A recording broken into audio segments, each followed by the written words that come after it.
জয় জগন্নাথ। জগন্নাথ স্বামী কি জয়। জয় সুভদ্রা, জয় বলরাম। ভক্তবৃন্দ, এবারে আমাদের রথযাত্রার উৎসব পালন করছি ঢাকায়, এই প্রথম ঢাকায়। আসলে শুক্রবার হওয়ার শর্তে, ছুটির দিন হওয়াতেই আসলে যেতে পেরেছি। ফ্যামিলি সহ গিয়েছি, সঙ্গে আমাদের কিছু পরিচিত ভাই ব্রাদার এবং বৌদিরা সহ গিয়েছিলাম। সবাই আসলে জগন্নাথের রথযাত্রায় উপভোগ করতে গিয়েছিলাম এবং জগন্নাথকে দেখতে গিয়েছিলাম। গিয়ে অনেক দূর থেকে দেখতে পাচ্ছেন ওই যে জগন্নাথ, কিন্তু এত পরিমাণ লোকজন আমার প্রথম যে আসলে বিশাল লোকজনের একটা বহর যাচ্ছে। আমাদের দাদা নাম কীর্তনের সঙ্গে সঙ্গে সে নাচতেছে, আমার সহধর্মিণী সেও অনেক নাম কীর্তনের সঙ্গে সঙ্গে অনেক সুন্দরভাবে সবার সাথে হেঁটে জগন্নাথের রথের সাথে যাচ্ছে। এই রথটি শুরু হয়েছে মূলত স্বামীবাগ ইস্কন মন্দির থেকে, সেখান থেকে রথ শুরু হয়েছে। এটা শাহবাগ দিয়ে পরবর্তীতে ঢাকেশ্বরী মন্দিরে যাবে।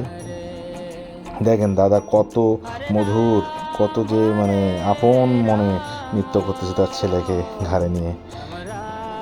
তারপর আস্তে আস্তে রথ শাপলা চত্বর পার করলো।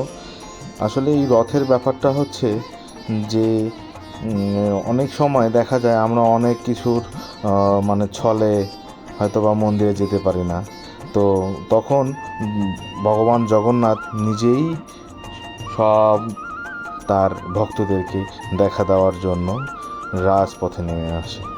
সকল গোপিনীরা সুন্দরভাবে নৃত্য করতেছে, সাথে শ্রীকৃষ্ণও দেখা যাচ্ছে। এটা হলো সবই লীলার ক্ষেত্র।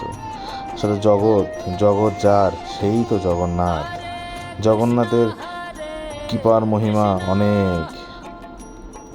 জগন্নাথের যে আশীর্বাদ লাভ করে সে আর পৃথিবীতে আর কোনো কিছুর প্রয়োজন হয় না।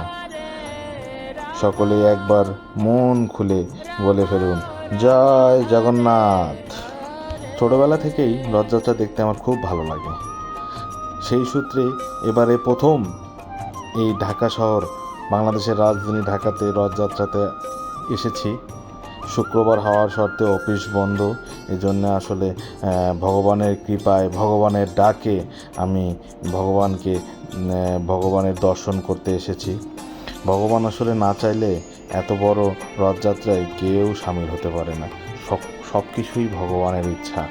আমরা কীর্তন করতে করতে রথের সাথে তার মামার বাড়ির উদ্দেশ্যে যাচ্ছি। আসলে মামার বাড়ি বলতে জগন্নাথ কিছুদিন মামার বাড়িতে ঘুরতে যাচ্ছে আর কি, প্রচলিত কথা অনুযায়ী। আর আপনারা দেখতে পাচ্ছেন বিশাল বহর, প্রায় লক্ষখানিক লোক তো হবেই।